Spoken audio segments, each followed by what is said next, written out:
안녕하세요. 끝까지 보면 도움이 되는 마줌마TV입니다. 살다 보면 갑작스럽게 부모님, 자녀, 배우자 등 가족들의 생활 지원이 필요한 경우가 생길 수 있습니다. 몸이 아파 치료를 받아야 해서 의료비 지원이 필요하거나 소득이 감소하여 생계비 지원이 필요할 때 등 다양한 경우가 생길 수 있는데요. 이럴 때 미리 준비해둔 목돈이 있으면 필요할 때 잘 사용하여 어려운 시기를 지나갈 수 있지만 그렇지 못할 수도 있습니다. 그럴 때 정부의 이 제도를 꼭 기억하시면 좋겠습니다. 지난 1996년부터 정부에서 국민들의 가계부담을 덜어드리기 위해 저금리로 융자를 해드리는 제도를 시행 중에 있습니다. 매년 연초에 접수를 시작하여 예산 소진 시까지 해당 사업을 시행합니다. 2023년도 접수가 시작되었습니다. 어려운 경기 상황을 반영하여 한시적으로 융자금리를 동결하여 지원합니다. 근로자분들이라면 오늘 내용은 꼭 알고 계시면 좋을 것 같습니다. 2023년 누가 어떻게 이용할 수 있는지, 한시적으로 동결된 금리는 얼마인지 등 확인하셔서 필요에 따라 잘 이용해 보시면 좋겠습니다. 그럼 궁금하신 분들은 오늘 영상도 끝까지 봐주세요. 오늘 영상을 통해 안내드릴 제도는 국민들에게 지원금을 지급하는 형태로 시행되는 제도는 아닙니다. 하지만 급하게 목돈이 필요하신 분들에게는 미리 알고 계시면 도움이 되실 수 있는 제도이기 때문에 당장은 아니더라도 나중을 위해서 이런 제도가 있구나 라는 것을 잘 알고 계시면 좋을 것 같습니다. 오늘 안내드릴 제도는 소득이 많지 않은 근로자분들이 지원 대상에 해당합니다. 정규직, 비정규직 근로자, 특수형태 근로 종사자, 1인 자영업자분들의 가계부담 경감을 위해서 정부에서 낮은 금리로 융자를 해드리는 제도입니다. 한 번쯤 들어보신 분들도 계실 수 있는데요.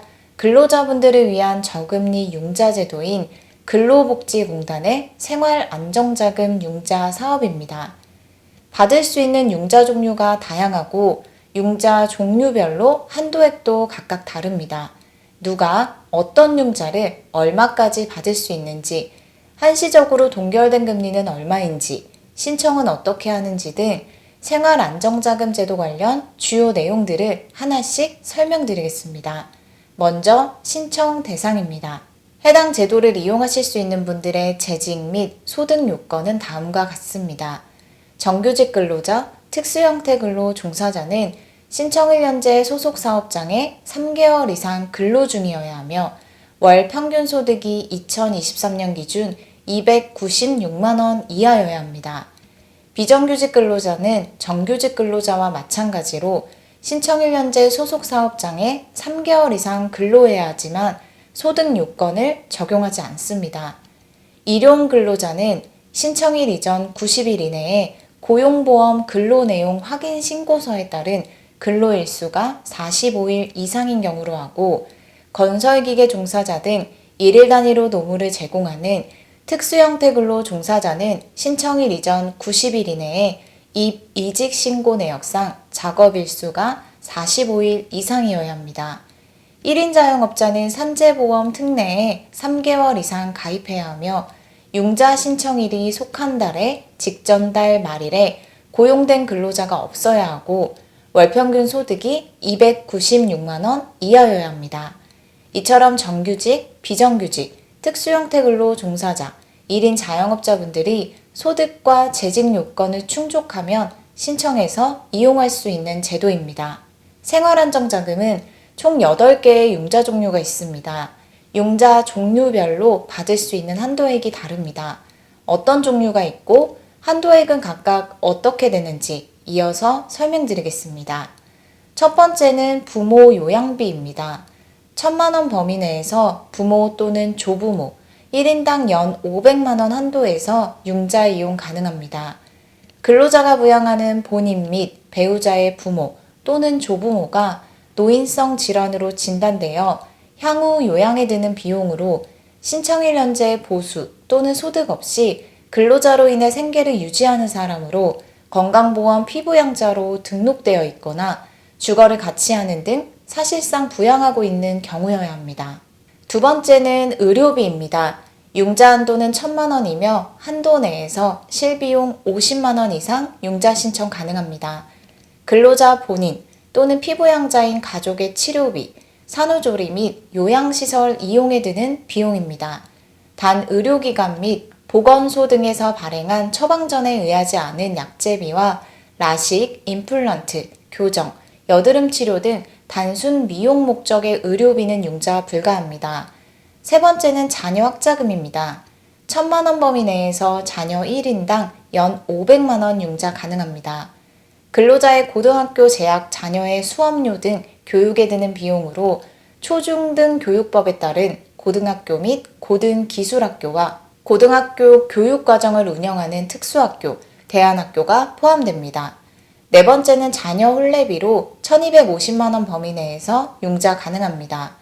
근로자 본인 또는 자녀의 혼례 및 결혼 생활 유지에 필요한 비용입니다.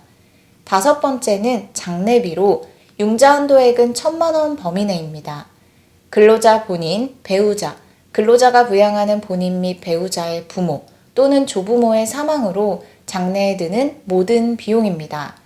근로자에 의해 생계가 유지되는 사람으로 건강보험 피부양자로 등록되어 있거나 주거를 같이 하는 등 사실상 부양하고 있는 경우여야 합니다. 여섯 번째는 임금 감소 생계비입니다. 1,000만 원 범위 내에서 소득 감소액이며 융자 요건은 다음과 같습니다.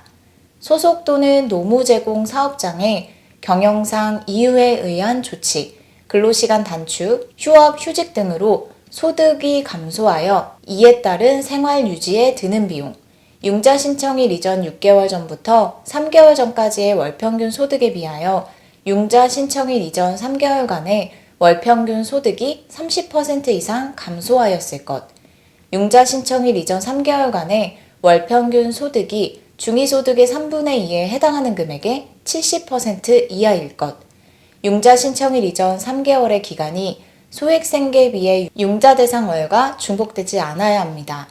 다음은 소액생계비입니다. 200만 원 범위 내에서 가능합니다. 융자 요건은 근로자의 개인 사정으로 휴업, 휴직, 계절사업 등 소속된 사업장의 사업구조상 이유 등으로 소득이 감소함에 따라 생활 유지에 드는 비용입니다. 그 밖의 융자 요건은 화면을 참고하시면 됩니다.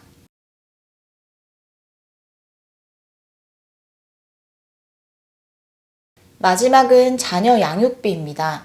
1,000만 원 범위 내에서 자녀 1명당 연 500만 원으로 만 7세 미만의 영유아 자녀의 양육에 드는 비용입니다. 융자 종류별 한도액에 대해서 알아봤는데요. 저소득 근로자의 생계 유지를 지원하는 생활안정자금 융자 금리를 한시적으로 23년 1월 1.5%로 동결합니다. 1년 거치 3년 매월 원금 균등 분할 상환 또는 1년 거치 4년 매월 원금 균등 분할 상환 중에서 선택하시면 됩니다. 거치 기간 및 상환 기간을 선택한 다음에는 변경 불가하고 조기 상환 가능하며 조기 상환 수수료는 별도로 없습니다. 생활안정자금 융자 사업은 근로복지공단 신용보증지원제도를 이용해서 신용보증료 연 0.9에서 1% 신청인 별도 부담입니다. 2023년 1월 5일부터 접수를 시작했습니다. 예산 소진 시까지 시행합니다.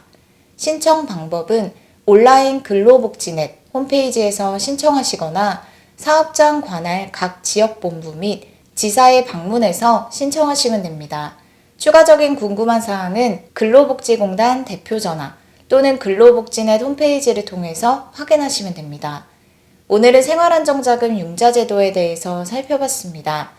23년 1월 한시적으로 금리를 동결한다고 하니 이 부분도 함께 참고하시면 좋을 것 같습니다. 오늘도 끝까지 봐주셔서 정말 감사합니다. 구독과 좋아요, 알림 설정 꼭 부탁드립니다. 감사합니다.